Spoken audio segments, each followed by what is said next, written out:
¿Qué hace a los espectrómetros de resonancia magnética nuclear diferentes? Fundamentalmente la potencia de su campo magnético y por ende la frecuencia de trabajo. ¿Cómo repercute eso en sus prestaciones, su manejo, el coste, etcétera? Veamos primero las prestaciones. Utilizaremos una muestra saturada de ibuprofeno en cloroformo deuterado, disolvente en el que es poco soluble y que los típicos 0,5 ml apenas son capaces de disolver unos 10 miligramos de aquel.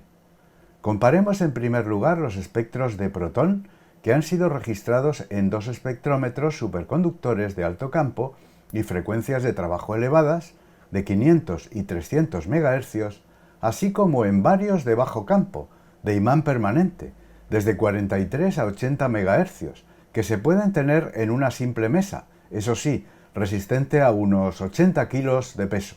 Como era de esperar, las señales del ibuprofeno salen en el mismo lugar en todos los espectros, independientemente de la potencia del imán y de la frecuencia de trabajo del espectrómetro. Esto es debido a la escala de ppm, que se utiliza precisamente para que las unidades de desplazamiento químico en partes por millón sean independientes del instrumento donde medimos. Lo que se aprecia es que las señales son aparentemente más estrechas yendo de abajo arriba, es decir, a medida que el espectrómetro es más potente.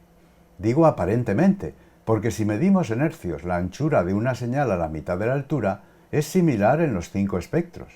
¿Cuál es el misterio? No es difícil de entender. Simplemente que la parte por millón mide más y más hercios a medida que la frecuencia del instrumento aumenta. Por ejemplo, de 0 a 5 ppm tenemos un número de hercios que es proporcional a la frecuencia en megahercios de cada instrumento. ¿Cuántas señales de un ancho de, digamos, 2 hercios cabrían en 5 ppm del equipo menos potente, el de 43 MHz? Unas pocas más de 100 señales. Y en el más potente, el de 500 MHz, más de 10 veces más, unas 1250 señales. ¿Entiendes ahora por qué parecen más estrechas las líneas cuando en realidad no lo son? Porque caben más señales por unidad de desplazamiento químico en partes por millón.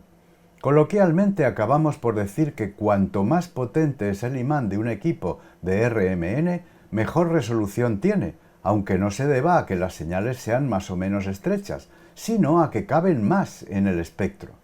Ampliemos la zona del cuartete perteneciente al grupo CH del estereocentro del ibuprofeno.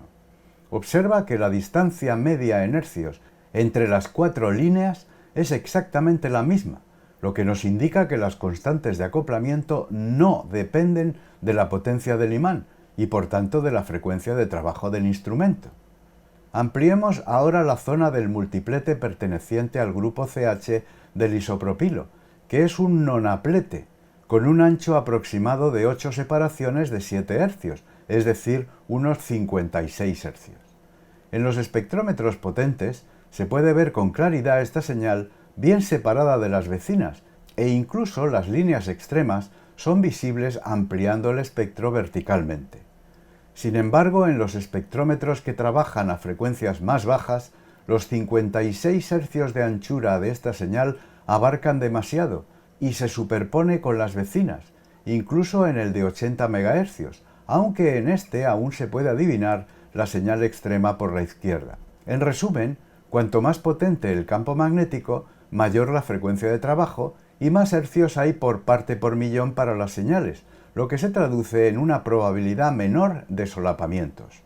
Otro detalle que podemos comparar son los satélites de carbono 13, que observaremos alrededor de la señal más intensa, el doblete perteneciente a los grupos metilo del isopropilo.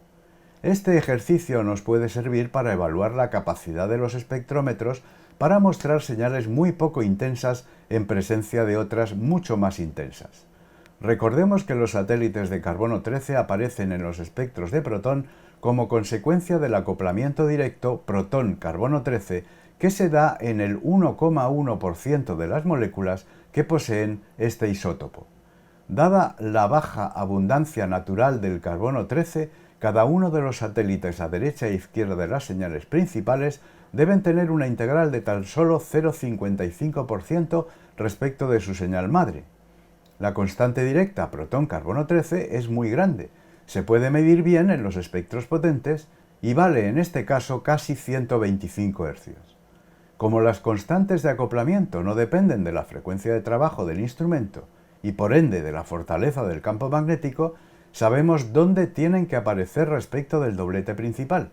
En los espectrómetros de sobremesa solo se puede ver el satélite de la derecha, porque el de la izquierda cae debajo de otras señales, tal y como indico con las líneas azules. Pero en conclusión, los espectrómetros menos potentes, incluso el de 43 MHz, sí son capaces de mostrar señales de muy pequeña intensidad frente a otras muy intensas, lo que les hace aptos para determinaciones cuantitativas de mezclas de productos en muy baja proporción, siempre y cuando las señales pertinentes no aparezcan solapadas con otras. Comparemos ahora los espectros de carbono 13. Los primeros equipos de resonancia magnética nuclear de hace más de 60 años, que llegaban a duras penas a los 80 MHz de frecuencia de trabajo, tenían unos imanes permanentes enormes y muy poco estables, dado que las aleaciones modernas magnéticas no existían. En esos espectrómetros primitivos no había posibilidad de obtener espectros de carbono, porque su sensibilidad era muy baja y además no poseían ordenadores con los que almacenar adquisiciones repetidamente para poder efectuar después la transformada de Fourier.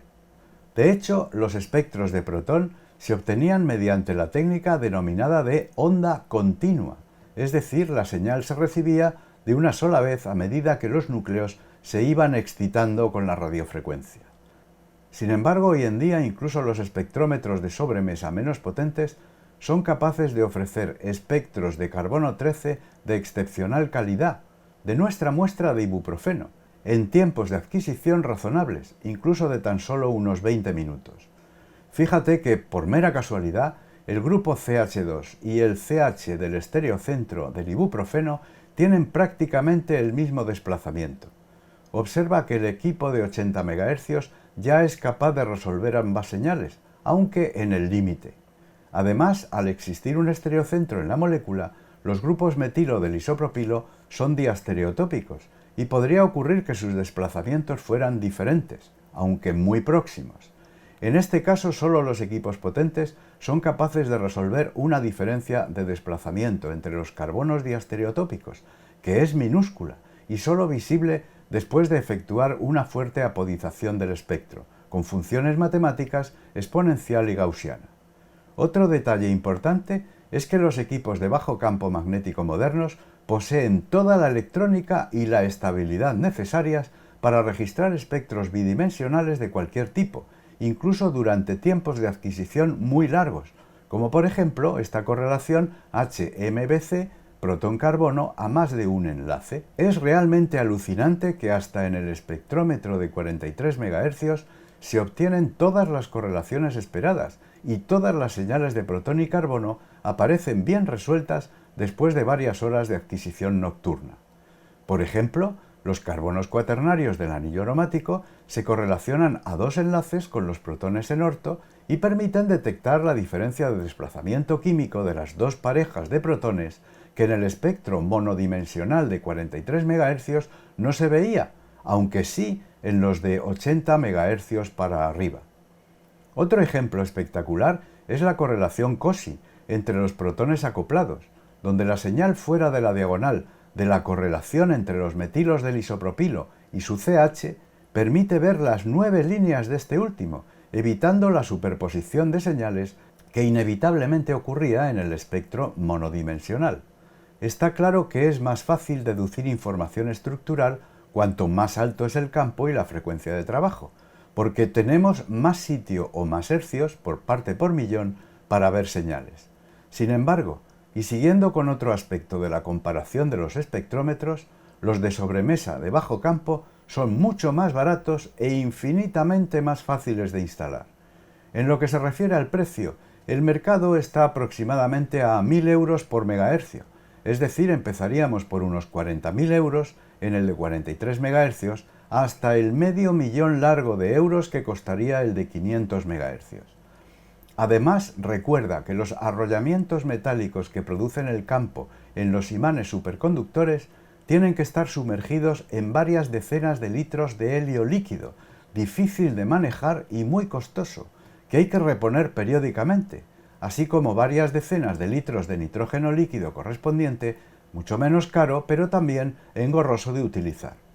A pesar de que los imanes modernos superconductores están muy bien aislados y las pérdidas de helio son mucho más lentas que en el pasado reciente, es crucial mantener un nivel adecuado, porque si no, el arrollamiento superconductor deja de serlo, opone resistencia eléctrica y se calienta, provocando lo que se denomina el quench del imán, que es una situación muy peligrosa. Por todo ello, la instalación, puesta en marcha y mantenimiento de un imán superconductor son costosos porque se necesita de personal muy especializado. Nada de esto es necesario con los equipos de sobremesa, de imán permanente, que ya han llegado incluso a los 2,3 Tesla y a una frecuencia de trabajo en protón de 100 MHz. En definitiva, podemos llegar muy cómodos al destino en un coche de alta gama, pero con un poco de habilidad también lo haremos en un utilitario. Espero haberte dejado claros los pros y los contras de unos y otros espectrómetros. Hasta el próximo vídeo.